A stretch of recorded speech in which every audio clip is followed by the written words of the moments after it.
Something that's really important in sea fishing is to make sure that your line is as fresh and as new as possible.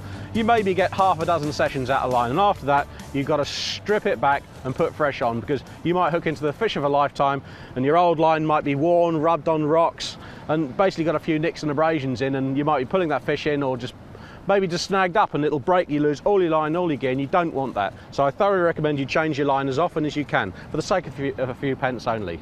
It's not much. So what you do is you strip your line back as far as you're ever going to cast and a bit more. In other words, what I mean by that is that I will take off about 250 yards of line, so which is about yay much on the spool. You can see that I've stripped it back, and when I fill it up, there's no way when I cast there's going to be the knot showing. So I'm not going to have a weak point in my line. That's going to be buried under more line. So the knot I'm going to use is uni knot to uni knot.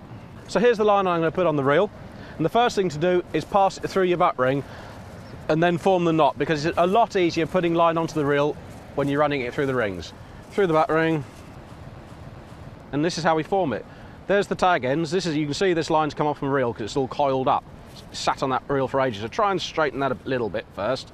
There we go, just to make life easier. And you run both tag ends together like so. One going one way and one going the other. Then grab one tag end and come back on yourself, forming a loop like that, and hold on to that. There we go, so we've got a loop and there's the tag end there. Now the tag end, we pass through this loop 3 or 4 times. So it goes once through, 2,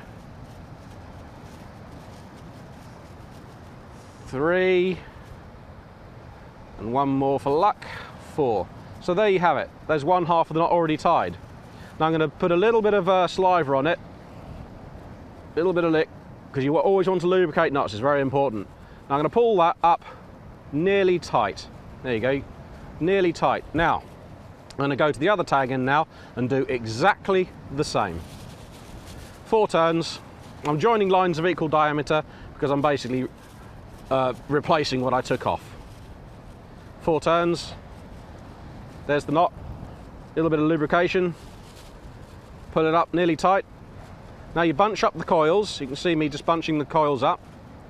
So I do that now, bunch the coils up, not pull the line tight yet, because what I'm going to do is now grab both ends and pull the knots together. A little bit more saliva, and pull the knots together, and I know that the line hasn't been squashed or damaged. So there you go, the knot's going together, and then I do a pull of maybe 2 or 3 pounds of pressure, and I'll just hold that pressure. And that's it. All I'm going to do now is trim off the tag ends. You don't have to trim them too tight. Like I said before, this is going to be buried under lines, so you don't have to be too fussy. Leave about 1 millimetre or so. And that's job done. And there you go, the knot's complete. All that's left to do now is to put the line on the reel.